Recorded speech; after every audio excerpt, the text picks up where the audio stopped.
बिस्मिल्लाहिर्रहमानिर्रहीम। अस्सलाम वालेकुम। आपका दोस्त सलमान हैदर। दुआ है परवरदिगार से कि उसने आपको और आपके अहले खाना को अपनी हिफ्ज़ो अमान में रखा हुआ। जिस तरह पीटीआई की टीम इमरान खान साहब समेत जितने कॉन्फिडेंट नजर आ रहे हैं अपनी कानूनी टीम से मुशावरत करने के बाद, उससे यह अंदाजा हो रहा है कि बहुत सी चीजें इनके सामने इस तरह आया है जिस तरह आया होने का हक है। कोई शक नहीं, बहुत जीनियस और पढ़ी लिखी उनकी टीम है, लेकिन उधर मुस्लिम लीग नून और यानी पीडीएम की अगर बात करें तो इत्तेहादी भी किसी से कम नहीं है। वो भी मुकम्मल तौर पर अपनी मुशावरत करके एक के बाद एक टाइमिंग के साथ ये तमाम काम करते रहे। सबसे पहले जी, गवर्नर ने मार्जिन ये रखा कि मैं जवाब उस वक्त दूं कि जब स्पीकर के पास मेरे जवाब का जवाब देने के लिए कोई जवाब ना हो। तो यही वजह थी कि रात 10 बजे जाके सबसे पहले गवर्नर ने स्पीकर की रूलिंग को ही चैलेंज कर दिया। उन्होंने स्पीकर को खत लिखा कि आपकी जो रूलिंग थी ना वो ही गैर आईनी थी। वो रूलिंग क्या थी? वो रूलिंग ये थी कि स्पीकर ने गवर्नर के इस इस्तेहकाक को ही कम तर जाना कि चलते हुए सेशन के दौरान, ड्यूरिंग सेशन के दौरान आप नए सेशन की कॉल नहीं दे सकते।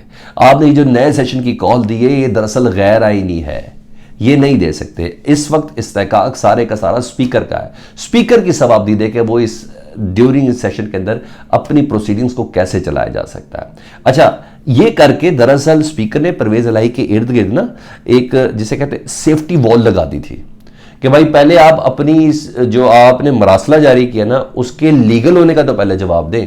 उस मरासले पे काम कर रहे तो बहुत देर की बात। यही वजह थी कि कल 4 बजे जब असम्बली का इजलास नहीं बुलाया गया था तो किसी किस्म का कोई डी नोटिफिकेशन वाला मामला नहीं चला था। इन्होंने पूरी कानूनी टीम के साथ मशवरा, रात गए तक इसी तरह ही बैठ रहे ये लोग, एक के बाद एक ना। पर राना सनाउल्लाह गवर्नर हाउस के अंदर बैठे थे, तो ये तमाम चीज़ें चलती रही। तो फिर 4 बजे कल नहीं हुआ तो फिर उन्होंने रात 10 बजे जाके नोटिफिकेशन दिया, यानी तारीख भी तब्दील हो जाए। 10 बजे उन्होंने किया और 12 बजे के बाद तारीख तब्दील हो जाए ताकि स्पीकर की रूलिंग को उड़ाने में इनको मदद मिल सके। और फिर यही हुआ, रात 12 बजे के बाद वो नोटिफिकेशन जारी हो गया डी नोटिफिकेशन का, जिसका बाकायदा इंतज़ार था और 22 दिसंबर की डेट हो गई। और इस पर खैर डेफिनेटली पीटीआई ने पूरा कानून गिल्ला, हम आपको पहले ही बता चुके, ये तमाम का तमाम मामला जाना अल्टीमेटली अदालत के पास है। अच्छा, नोटिफिकेशन तो जारी किया गया, लेकिन एक और भी चीज़ है ना, परवेज इलाही को डी नोटिफाई करने वाला ये मामला इतना आसानी से नहीं हुआ। इस सिलसिले में बाकायदा गवर्नर हाउस में इजलास हुआ है और वज़ीर आज़म से मुशावरत हुई है, शहबाज शरीफ साहब से, और लंदन में नवाज शरीफ साहब से मुशावरत हुई है। बाकायदा इस डी नोटिफिकेशन की कंफर्मेशन किसी और ने नहीं, खुद मियाँ मोहम्मद नवाज शरीफ साहब ने दी है कि परवेज इलाही को डी नोटिफाई कर दिया जाए। उसके बाद वज़ीर आज़म शहबाज शरीफ साहब ने पीडीएम की दीगर तमाम क़यादत से मुशावरत की, जिसमें आसिफ अली जरदारी शामिल हैं और चौधरी शुजात साहब को भी एतमाद में लिया गया इस डी नोटिफिकेशन, जिसमें अब वो वज़ीर आला नहीं रहे।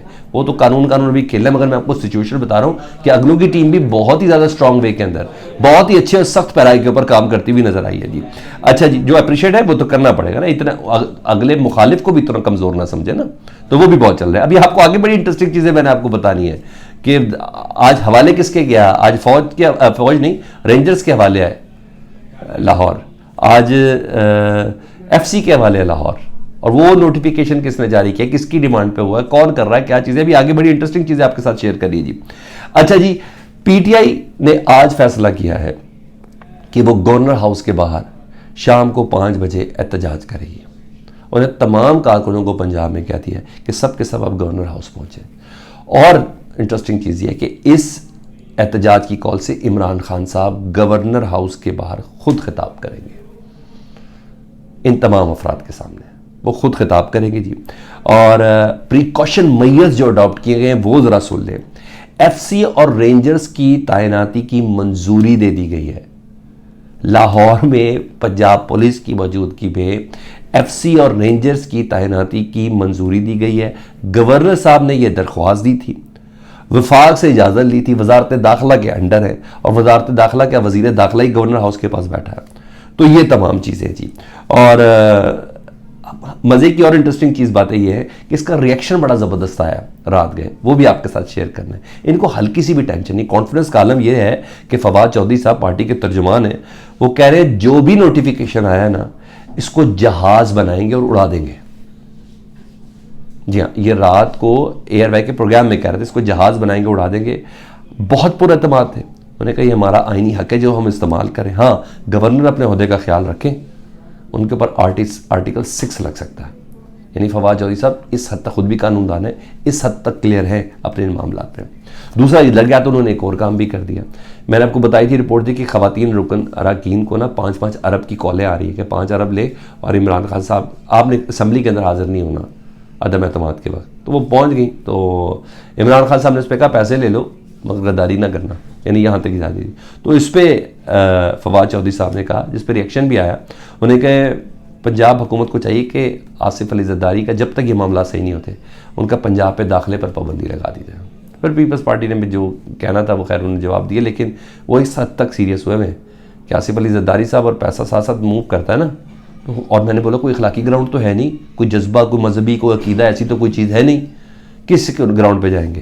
तो इतनी बड़ी कुर्बानी अगर देनी है, जब कुर्बानी आपने देनी है तो कुछ आएगा तो ना। 5 अरब मीन समथिंग सर, मैंने तो कभी इतने इकट्ठे भी नहीं देखे। मैंने इसके आधे के, इसके आधों के आधे भी कभी इकट्ठे नहीं देखे, स्वाय वो बिजनेस न्यूज़ के अंदर तस्वीरों और वीडियो के अंदर मैंने ज़रूर देखे हुए। तो बहरहाल यहाँ तक वो चला जी। रेंजर और FC की तैनाती के हवाले से मैं आपको ये भी बता दूँ, अब कुछ खबरें भी हैं, कुछ मुतालबात भी है ना। वो कहना है अनोखा लाडला खेलन को मांगे चांद, मगर इस बारी चांद उसको शायद ऐसी चीज़ जब लाहौर में होंगे, गवर्नर से मेरे ख्याल है 2 किलोमीटर भी नहीं है जमान पार्क। तो मुतालबात हैं ये लंदन से कि इमरान खान की इसी दौरान ना इन्हीं मामला पर जब ये डीनोटिफाई हो रहा है, ये हो रहा है, तो उनको गिरफ्तार करके इस्लामाबाद पहुँचाए आप ज़रा, ठीक है, ताकि वो अनोखे लाडले ने भी तो पाकिस्तान आना है। तो उस हवाले से भी मैं आपको बताऊँ कि काफ़ी गुफ्तगू है, ये चीज़ है और ये मुमकिन भी है, ये भी मैं आपको बता दूँ, क्योंकि जो मेरे पास खबरें उसमें बाकायदा तौर पर राना सनाउल्लाह साहब ने पुलिस को और ब्यूरोक्रेसी को ये कहा है कि आइन से बाहर आपने नहीं जाना।